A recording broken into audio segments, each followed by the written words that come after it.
गुरुः भक्ति गुरुः भक्ति गुरुः भक्तिर्भवे भवे अन्यथा गतिर्नास्ति गुरुरेव शरणं मम। एक बार की बात है, रावण भगवान महादेव से पूछे, बेटा रावण एक बार भगवान महादेव से पूछे, रावण उनके शिष्य थे, तो जब कभी रावण की इच्छा होता था तो महादेव के पास चले जाते थे ज्ञान पाने के लिए। तो उनका एक विशेषता यह था कि महादेव के छोड़ दूसरा से ज्ञान लेते नहीं थे। दूसरा कोई ज्ञान देने की कोशिश करते थे तो बेमौत मारे जाते थे, क्योंकि रावण को लगता था मैं ज्ञान उसी से लूंगा जिसको किसी और से ज्ञान लेने की आवश्यकता ना पड़े, तो वो मैं गुरु उनको बनाऊंगा जिसका कोई गुरु ना हो। तो वो भगवान महादेव को गुरु बनाए थे, वही बस समझाते थे तो समझते थे। तो रावण भगवान महादेव के साथ बैठे, दोनों रावण और भगवान शिव का संवाद आरंभ हुआ।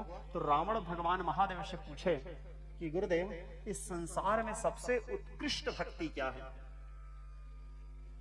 माता पिता का भक्ति, समाज का सेवा, अपने परिवार के सुरक्षा सेवा, संसार में सबसे शुभ कार्य क्या है? मुझे क्या करना चाहिए आपके हिसाब से? सबसे उत्कृष्ट भक्ति किसे कहते हैं? सबसे सर्वश्रेष्ठ सर्वोच्च भक्ति क्या है? सबसे टॉप लेवल का भक्ति कृपा करके आप मुझे बताइए गुरुदेव। तो महादेव कहे, बेटा रावण, किम परम अधिकम कृष्णम भक्ति, इस संसार में कृष्ण भक्ति से बड़ा कोई भक्ति नहीं है। इस संसार में कृष्ण भक्ति से बड़ा कोई भक्ति नहीं है। रावण बोले, ऐसा क्यों गुरुदेव?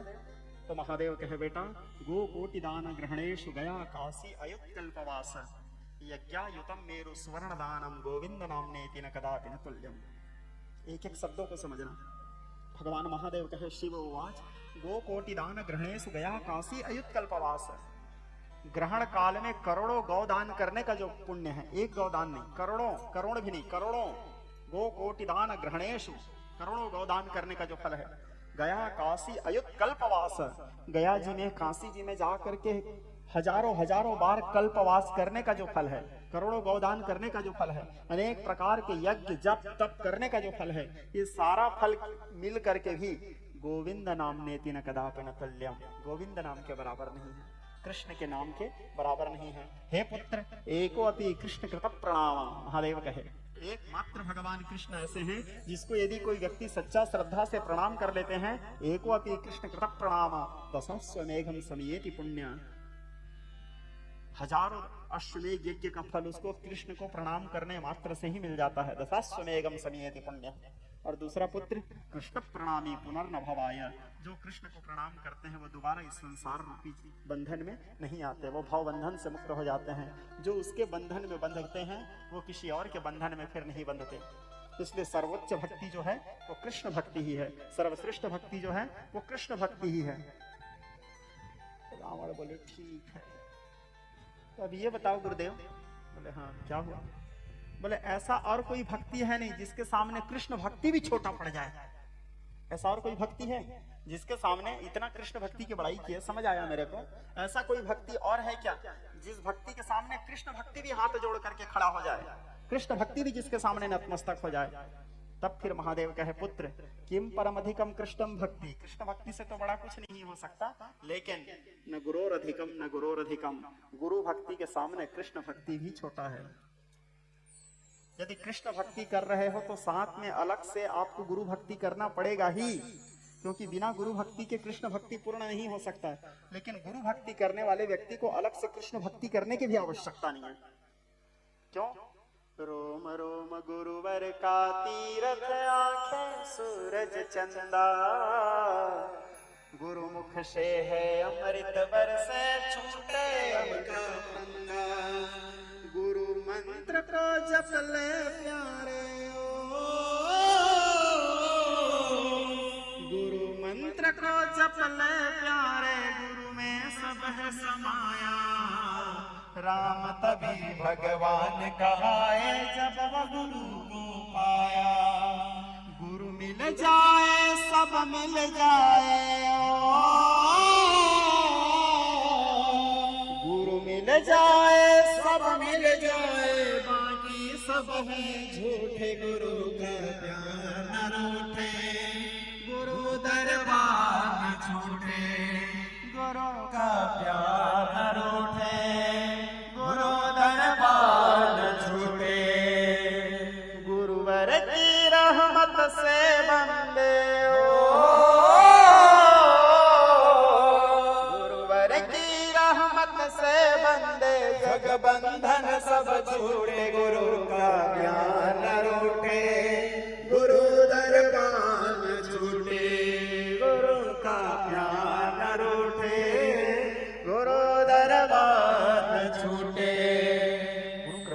केवलम। गुरु कृपा कर दे तो असंभव को भी संभव कर दे। ये गुरु महिमा वर्णन करने में एक अचानक बात याद आया। सांडिल्य जी को जानते हो बेटा?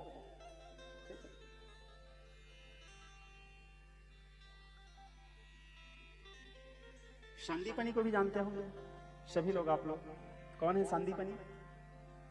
भगवान कृष्ण के गुरु हैं। सांदीपनी के बारे में एक चर्चा बताता हूँ। गुरु कृपा का अर्थ बता रहा हूँ, आपको समझा रहा हूँ। गुरु कृपा कैसे बरसता है, हमको खुद को पता नहीं रहता गुरु कृपा जब बरस जाता है तो। और गुरु जो है करुणाधार सदगुरु दृढ़ नावा। गुरु जो है करुणा के राशि होते हैं, गुरु जो है करुणा के समुद्र होते हैं, अथाह अगाध राशि हैं, जिसकी कृपा का कोई अंत नहीं है। हनुमान जी तुलसीदास जी हनुमान चालीसा लिखते समय लिखे, जय जय जय हनुमान गोसाई कृपा करहु गुरुदेव की नाई। तुलसीदास जी क्यों नहीं लिखे कृपा करहु माता की नाई? क्यों नहीं लिखे कृपा करहु पिता की नाई? कृपा करहु भगवान की नाई भी नहीं लिखे, क्योंकि ये सब के प्यार कहीं ना कहीं एक समय के बाद रुकता है, सिमटता है। ठीक है, एक समय के बाद आपके माँ का प्यार भी आपके प्रति कम होगा। ठीक है, शादी करो, आपके भाई शादी करे, आपके पत्नी आए, आपके भाई के पत्नी आए, आप थोड़ा ज्यादा पैसा कमाओ, आपका जो भाई है वो कम पैसा कमाए, कम पैसा कमाने वाले के प्रति आप प्यार कम हो जाएगा। कलयुग है, देख लेना। आपकी पत्नी थोड़ी ज्यादा बुद्धिमान मिल गई, आपकी पत्नी थोड़े सभी चीजों में, सभी गुणों में संपन्न हो गई, आप आपसे चिढ़ना शुरू कर देंगे। माँ का प्यार भी एक समय के बाद कम होता है, पिता का प्यार भी एक समय के बाद कम हो जाता है। पिता भी कई बार ऐसी परिस्थिति आता है कि अपने बेटा से द्वेष करना शुरू कर देता है, अपने ही बेटा से जलना शुरू कर देता है। कभी अनुभव करना आप लोग। एक समय के बाद पिता के प्यार में भी कमी आती है, एक समय के बाद पत्नी के प्यार में भी कमी आ जाता है, एक समय के बाद पत्नी के प्यार में भी कमी आ जाता है, एक समय के बाद पति के प्यार में भी कमी आ जाता है। भगवान के प्यार में भी कभी ना कभी कमी आ जाता है। लेकिन एकमात्र गुरु ही है जिसके प्रेम में कभी कोई कमी नहीं होता। शिष्य को कदाचित लगता है कि मैं अपने गुरु से बहुत प्रेम करता हूँ, लेकिन जितना प्रेम एक गुरु अपने शिष्य से करता है, एक शिष्य पूरे जीवन काल में अपने गुरु से उतना प्रेम नहीं कर पाएगा। इसलिए गुरु की कृपा और गुरु के प्रेम को असीमित माना गया है। इसलिए तुलसीदास जी लिखे, जय जय जय हनुमान गोसाई कृपा करहु गुरुदेव की नाई। गुरु के समान कृपा करो, अर्थात असीमित कृपा करो। गुरु के प्रेम, गुरु के करुणाधार सदगुरु दृढ़ नावा। गुरु की महिमा अनंत है श्रोता समाज। सांदीपनी की चर्चा कर रहा था मैं आपको। ये ब्रह्मा विष्णु महेश जो गुरु बनाए, गुरु की आवश्यकता क्यों पड़ता है इसलिए बता रहा हूँ। किनको गुरु बनाए? कल की कथा में मैं बताया था महागुरु अपराजिता को। तो सांदीपनी सांडिल्य जी का शिष्य है। कृष्ण जी के गुरु सांदीपनी, सांदीपनी के गुरु कौन? महर्षि शांडिल्य। शांडिल्य जी जो है बहुत बड़े विद्वान, बहुत प्रकांड विद्वान। सांडिल्य जी के आश्रम में बहुत सारे बालक शिक्षा लेने के लिए बैठते थे, शिक्षा प्राप्त करते थे, दीक्षा लेते थे और गुरु जी के साथ रह करके सभी प्रकार के वेद वेदांत का शिक्षा लेते थे, अध्ययन करते थे, पठन पाठन करते थे। गुरु जी उन सबको वेद मंत्र सिखाते थे। गुरु जी जो सिखाते हैं वेद पाठ करना, वेद की ऋचाओं का पाठ करना, तो वेद मंत्र सिखाते थे। तो उनके सारे शिष्य लोग अपने गुरु जी के पास वेद मंत्र सीखते थे। बड़े बड़े विद्वान निकल गए उनके शिष्य लोग। सांदीपनी जो था वो उस स्कूल का, वो उस विद्यालय का सबसे गधा बच्चा था। उसके गुरुजी जितना भी पढ़ाते थे, जितना भी सिखाते थे, उस सांदीपनी को समझ ही नहीं आता था। व्याकरण का ज्ञान देते थे, मध्यमा पढ़ाते थे, मीमांसा पढ़ाते थे, 6 शास्त्रों का ज्ञान देते थे, उनको समझ ही नहीं आता था। बड़े परेशान। पढ़ना चाहते, ऐसे नहीं कि पढ़ना नहीं चाहते थे, पढ़ना चाहते थे, लेकिन कई लोगों की बुद्धि वैसा नहीं रहता कि वो चाह के भी नहीं पढ़ सकते, तो वो बहुत दुखी रहता था। जब उनके गुरुजी बोलते थे तो उनके किसी सब शिष्यों को, चलो बेटा यजुर्वेद के शाखा का श्लोक सुनाओ, ऋग्वेद का मंत्र सुनाओ, सब लोग सुंदर सुनाते थे और सांदीपनी जी सिर नीचे करके बैठे रहते थे। तो उनके जो बाकी शिष्य लोग थे, गुरु भाई लोग, उनके बाकी जो गुरु भाई लोग थे सांदीपनी को चिढ़ाते थे, गधा गधा गधा बोल के। गुरु आश्रम के गाय भैंस का सफाई करते थे कौन? सांदीपनी। एक दिन उनके जो विद्वान शिष्य लोग थे वो चले जा रहे थे, जाते समय सांदीपनी से कहे, ऐ सांदीपनी। सांदीपनी बोले, हाँ भैया। बोले, भैंस और तेरे दोनों में कोई अंतर नहीं है, ये भैंस के पास भी बुद्धि नहीं, तेरे पास भी बुद्धि नहीं। बोले, हाँ भैया। बहुत भोला लड़का था। हाँ भैया। बोले, भैंस भी वेद मंत्र नहीं बोल सकता, तू भी वेद मंत्र नहीं बोल सकता। हाँ भैया। शांत हो गए। उनके गुरुजी फिर उसको पढ़ाने की कोशिश करते थे, फिर समझ नहीं आता था, समझ नहीं पाता था, वो कुछ याद नहीं कर पाता था। एक दिन की बात है, लेकिन वो अपने गुरुजी से प्रेम बहुत करता था। बाकी जितने शिष्य लोग थे वो लोग तो केवल शिक्षा लेने के लिए गुरुजी के पास आए थे, लेकिन सांदीपनि गुरुजी की सेवा करने गुरुजी के पास आए थे। वो रोज अपने गुरुजी के उठने से पहले स्वयं उठ जाता था, स्नान करता था, स्नान करके अपने गुरुजी की स्नान करने के लिए स्वच्छ जल व्यवस्था करके रखता था। गुरुजी के पूजा करने से पहले गुरुजी के पूरा पूजा की तैयारी करके रख लेता था, ताकि गुरुजी स्नान करें, पूजा करें। गुरुजी कौन से वस्त्र पहनने वाले हैं वो वस्त्र को पहले से तैयार करके रखता था। और उसके आश्रम में उसके सारे गुरु भाई लोग बैठ करके उधर वैदिक यज्ञ करते रहते थे, यज्ञ करते रहते थे। यज्ञ में वेद की ऋचाओं का पाठ करते थे। उसको यज्ञ से कोई मतलब नहीं, ना वेद की ऋचाओं से मतलब नहीं। वो आकर के क्या करते थे, अपने गुरुजी के पादुका को सुंदर सफाई करते थे। किसी दिन घी लगा करके गुरुजी के पादुका को सुंदर साफ चमकाते थे, अपने गुरुजी के पादुका का पूजा करते थे, उसी में चंदन लगाते थे, उसी में फूल चढ़ाते थे, उसी में बिल्व पत्र चढ़ाते थे और गुरु पादुका का ही सेवा करते थे। और उसकी पूजा करने का उसको कोई मंत्र भी नहीं आता था, गुरु पादुका पूजा का। तो वो उस केवल अपने मन से जो उसको अच्छा लगे गुरु पादुका का, गुरुजी कहीं भी जाने वाले रहते थे तुरंत पादुका से सब फूल को हटाते थे, लाके गुरुजी को पहनाते थे। उस बहाने गुरुजी के पैर छूने को भी मिल जाता था। ऐसे करते करते समय व्यतीत हुआ। उसको प्रेम केवल गुरु पादुका से था, और वो गुरुकुल में रह करके गुरु पादुका के सेवा के अतिरिक्त कुछ नहीं सीखा। अब सांदीपनि जी के ब्रह्म में लीन होने का समय आया। पहले संत महात्मा लोग क्या है, अपनी इच्छा से प्राण त्यागते थे, योग अग्नि के द्वारा, योग विद्या के द्वारा अपने श्वास को ब्रह्म रंध्र में चढ़ा करके, कुंडली जागृत करके। तो सांदीपनि जी के ब्रह्म में लीन होने का समय आया, तो उनके सब शिष्यों को बुला, बोले इधर आओ बेटा, अब मेरे जाने का समय आ गया है, क्योंकि इस लोक का नाम है मृत्यु लोक। यहाँ जो आते हैं एक दिन सबको जाना पड़ता है, मेरे जाने का समय आ गया। आओ सब लोग, बोले सबको बुलाए। सबको बुलाने के बाद सबको बिठाया, बोले बेटा मैं जा रहा हूं, तुम लोगों को मेरे से कुछ चाहिए तो मांग लो, 2 घंटा बाद मैं इस शरीर का त्याग कर दूंगा। तो उनके कुछ शिष्य बोले गुरुजी मेरे को आप अपना गामछा को दे दो ना, आपकी याद में रखूंगा। बोले हाँ ले लो। एक शिष्य बोले गुरुजी मेरे को आपका कमंडल दे दो ना। बोले हाँ बेटे। एक शिष्य बोले गुरुजी मेरे को आपके माला दे दो ना, मेरे को आपके माला चाहिए। एक शिष्य को माला। बोले एक शिष्य बोले गुरुजी मेरे को आपके हाथ के करमाला दे दो ना, करमाला उतार के दिए लो। एक शिष्य बोले गुरुजी मेरे को आपका आसन चाहिए, आपके याद में रखूंगा आप।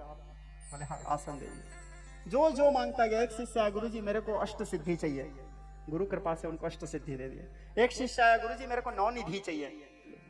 एक शिष्य आया गुरुजी बोले मेरे को सभी प्रकार के अस्त्र शस्त्रों का ज्ञान चाहिए, ब्रह्मास्त्र, नारायणास्त्र, पाशुपतास्त्र आदि दिव्यास्त्रों प्रदान कीजिए। तो अगस्त्य जी के वे शांडिल्य जी तो सभी अस्त्र शस्त्रों के ज्ञाता थे, सभी अस्त्र शस्त्र दिए। सब शिष्यों को सब दिए। सब शिष्य लोग प्रणाम कर करके जाने की तैयारी में अपने अपने सामान पैक करने लगे।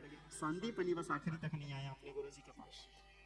आखिरी में सांडिल्य जी बोले सांदीपनि इधर आ। बोले जी गुरु जी। बोले सब लोग मेरे जाने का समय आ गया, कुछ ना कुछ मांग रहे हैं, तू क्यों कुछ नहीं मंगा रहे? सांदीपनि रोते हुए बोला क्योंकि मैं गधा शिष्य हूं गुरु जी, मेरे को तो मांगना भी नहीं आता। मैं तो ये भी नहीं जानता कि मेरे लिए सही क्या है और गलत क्या है। मैं अपने जीवन में केवल इतना ही सीखा था गुरु जी, आप जो बोलते थे वही करता था। आप जाओ सांदीपनि भोजन कर लो, तो मैं भोजन करता था। सांदीपनि सुबह मेरे उठने से पहले पूजा की तैयारी कर लेना तो कर लेता था। आप जितना बोलते थे मैं उतना करता था, इससे ज्यादा तो मेरे को ज्ञान ही नहीं था ना गुरुजी। न वेद का ज्ञान था, न शास्त्र का ज्ञान था। मैं तो अनपढ़ था ना गुरुजी, मेरे को कुछ नहीं आता, तो मेरे को मांगना भी नहीं आता गुरुजी, मैं आपसे मांगू कैसा? और एक बात बोलो गुरुजी, अब आपके पास बचा भी क्या है जो मेरे को दोगे? मेरे सारे गुरु भाई तो सब कुछ मांग के ले गए आपसे, और मांग इसलिए भी नहीं रहा हूं गुरुजी। ये सब लोग इसलिए मांग रहे हैं कि आपके जाने के बाद आपके याद में इन सब चीजों को देखेंगे, आपकी स्मृति के रूप में ये सब रहेगा उनके पास। मेरे को इस बात का दुख है गुरुजी कि आप जाने वाले हो। आपके जाने के बाद मैं कैसे रहूंगा गुरुजी? आपके जाने के बाद मैं कैसे जीऊंगा? मेरा तो प्राण चला जाएगा ना गुरुजी। अचानक एक शिष्य आया, सांदीपनि का ही गुरु भाई। बोले गुरुजी आप मेरे को कुछ नहीं दिए। इन दोनों का बात चल ही रहा था। बोले हाँ क्या चाहिए बेटा? बोले गुरुजी आप अपना चरण पादुका मेरे को दे दीजिए। सांडिल्य जी जानते थे कि मेरे चरण पादुका से सांदीपनि को बहुत प्रेम है, लगाव है। बोले हाँ बेटा। वो शिष्य को जिस समय गुरु पादुका किसी अन्य शिष्य को दे रहे थे, सांदीपनि के हृदय में आग लग गया, विवश गया, वो आंखों से आंसू बहने लगा। बोले क्या हुआ बेटा, तेरे को इच्छा था पादुका लेने का? बोले नहीं गुरुजी। तो तेरा क्या इच्छा है? बोले मेरे को आपको लेने का इच्छा है गुरुजी। ये सब चीज मेरे को नहीं चाहिए। बोले जा बेटा, मेरे पास एक चीज बचा है जो मैं किसी को नहीं दिया हूं, वो तेरे को देता हूं। बोले क्या गुरुजी? बोला इधर। उनके सिर में हाथ रखे, गुरु कृपा ही केवलम, शब्द बहुत बड़ा है। सिर में हाथ रखे, बोले बेटा जैसे तू मेरे चरणों की सेवा करता था ना, जैसे तू मेरे चरण पादुका के पीछे दीवाना था, जैसे तू मेरा सेवा किया है बेटा, जा मैं तुझे आशीर्वाद देता हूं बेटा, एक दिन वो परम ब्रह्म परमात्मा तेरे चरणों की सेवा करने के लिए आएंगे। तू मुझसे ज्ञान नहीं ले पाया, वो तेरे से ज्ञान लेने के लिए आएंगे। वो त्रैलोकीनाथ तेरे चरणों की सेवा करेंगे। दे दिया आशीर्वाद। तो सब लोग जो नहीं पा सके वो ये पा गया। और अंततो गत्वा गुरु कृपा का परिणाम त्रैलोकीनाथ सर्वेश्वर भगवान कृष्ण उनके शिष्य बन करके उन सांदीपनी की सेवा करने लगे, सांदीपनी से ज्ञान पाने लगे। जैसे गुरु जी सिर में हाथ रखे, सांदीपनी को सभी वेद वेदांत का ज्ञान हो गया। गुरु कृपा मूकम करोति वाचालम, गुरु कृपा सब कुछ दे देते। चारों वेद वेदांत का ज्ञान हो गया। प्रकांड विद्वान, सिर में हाथ रखने मात्र से। गुरु जी को प्रणाम किए, गुरु जी ब्रह्म में लीन हुए। जैसे निकलने लगे, उनके बाकी सब गुरु भाई लोग सामान पैक करके निकलने वाले थे। उनके बाकी सब गुरु भाइयों को बोले भाइयों इधर आओ। उनके सारे भाई आए, बोले अरे क्या बात है, आज सांदीपनी आवाज थोड़े ऊंचा करके बात कर रहा है। बोले इधर आओ। बोले उनके आश्रम में जो भैंस था, जिस भैंस को देख के ताना मारे थे, भैंस भी तुम्हारे जैसा है सांदीपनी, ना तो तुमको ज्ञान है ना तो भैंस को ज्ञान है। बोले इधर आओ। बोले भैंस के पास बुलाए सबको। वो भैंस के सिर में सांदीपनी हाथ रखे और भैंस से कहने लगे, भैंस भैया चलो वेद मंत्र सुनाओ। वो भैंस वेद मंत्र सुनाने लगे। वाजश्चम प्रसवश्चम प्रसदश्चम। उनके सारे गुरु भाई लोग अचंभित होकर के देखने लगे। बोले ये क्या हो रहा है? बोले गुरु कृपा हो रहा है, गुरु की कृपा वर्षा है। अब ये भैंस भी वेद मंत्र बोलता है और मैं भी वेद मंत्र बोलता हूँ। अब ये आरंभ के वेद मंत्र।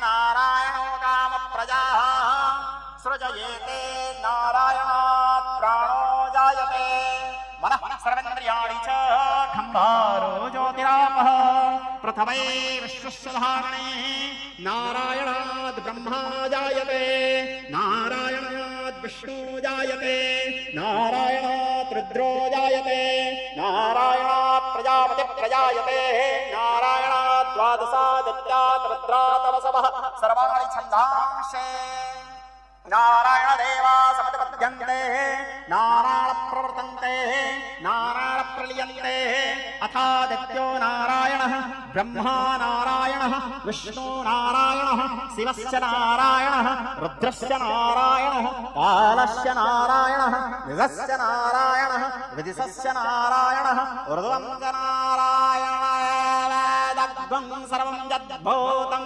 यद्यभाव्यवं निष्कलं निर्विकल्पो निरंजनो निराख्यातः शुद्धो देव एको नारायणो न द्वितीयोऽसि कश्चित् यत् एवं वेद अविष्णुरेव भवति ॐ इत्येकाक्षरं नमः तदक्षरे नारायणायेति पञ्चाक्षराणि एतद्वे नारायण साष्टाक्षरं परं मध्यमनुग्रहं व्रतं सर्वमायुरेति सर्वविन्द्याति प्रजां तत्त्वगानन्दं ब्रह्म परोसं प्रणवस्वरूपं मकारवकारमकारेति समज्जमते यमत्वा वच्चतरयागे जन्म संसार बन्धना ओम मंत्रोपपासकः वैकुण्ठभुवनं गच्छति तदिदं परमं पुण्डरीक विज्ञानघनं तस्मात् तडितावमत्र ब्रह्मण्यो देवकी पुत्रो ब्रह्मण्यो मधुसूदनः ब्रह्मण्यो पुण्डरीकाक्षो ब्रह्मण्यो विष्णुरुच्यते सर्वभूतं तमेकं नारायणकारणस्वरूप परब्रह्मकम्।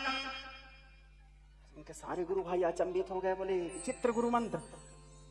बोले ये तुमने कैसे प्राप्त किया सांदीपनी?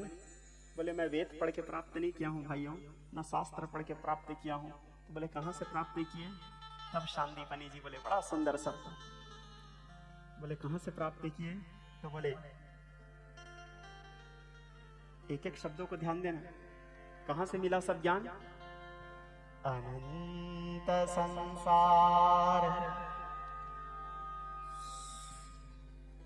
समुद्र तारा नौकायिताभ्यां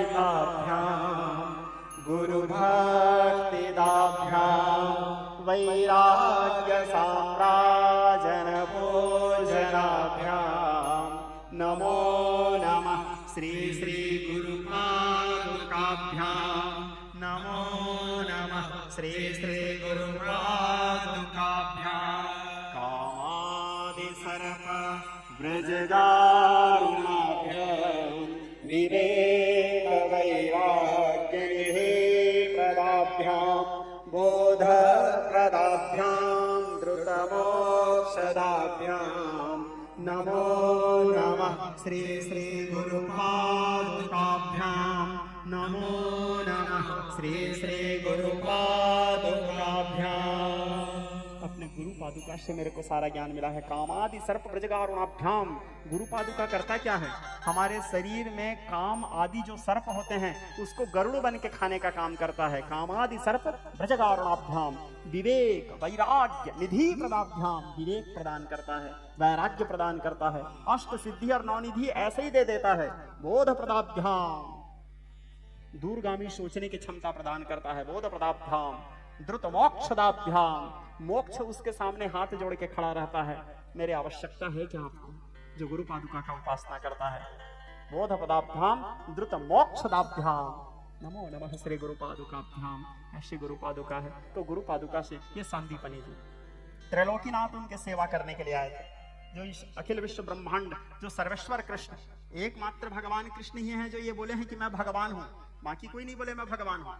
राम जी भी नहीं बोले। राम जी तो पूर्ण काम राम सुख राशि मनुज चरित कर अज अविनाशी, मनुष्य लीला करते रहे। मत्स्य भी नहीं बोले मैं भगवान हूँ। कूर्म भी नहीं बोले मैं भगवान हूँ। नरसिंह भी नहीं बोले मैं भगवान हूँ।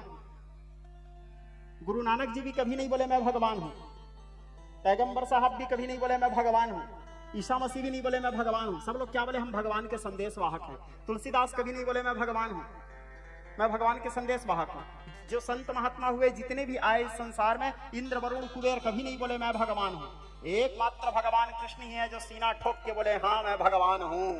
भगवती भगवत गीता 15वें अध्याय में देखिए भगवान कृष्ण कहते हैं अर्जुन से, पार्थ पुरुषोत्तम योग ममैवांसो जीवलोके जीवभूतः सनातनः मनः षष्ठानि इंद्रियाणि प्रकृतिस्थानि कर्षति। ये सारा सृष्टि मेरी इच्छा से चलता है। न तद्भासयते सूर्यो न शशंको न पावकः यद्गत्वानं निवर्तन्ते तद्धामं परमं मम। सूर्य मेरे इशारे से उदय होते हैं, चंद्र मेरे इशारे से उदय होते हैं, मेरी इच्छा से अस्त होते हैं। द्वामिव पुरुषो लोके क्षरश्चाक्षर एव च क्षरः सर्वाणि भूतानि कुटस्थोऽक्षर उच्यते उत्तमः पुरुषस्तन्यं परमात्मन् तदाहत यो लोकत्रयमाविश्य विभर्तव्यैश्वर तस्मात् मतितोऽपि अक्षरादपि चोत्तमः तस्मै लोकवेदे च प्रतीतः पुरुषोत्तमः यो मामेव वसन्मूढो जानाति पुरुषोत्तमः स सर्वविद्यते मां सर्वभावेन भारत। एकमात्र भगवान कृष्ण बोले मैं भगवान हूँ, मैं सर्वेश्वर हूँ, सनातन हूँ। और वो भगवान सांदीपनि के पैरों की सेवा करने आ गए। ये गुरु कृपा। जिसके श्वास से वेद जन्म लेते हैं वो सांदीपनि के पास वेद पढ़ने आए थे। गुरु कृपा ही केवलम।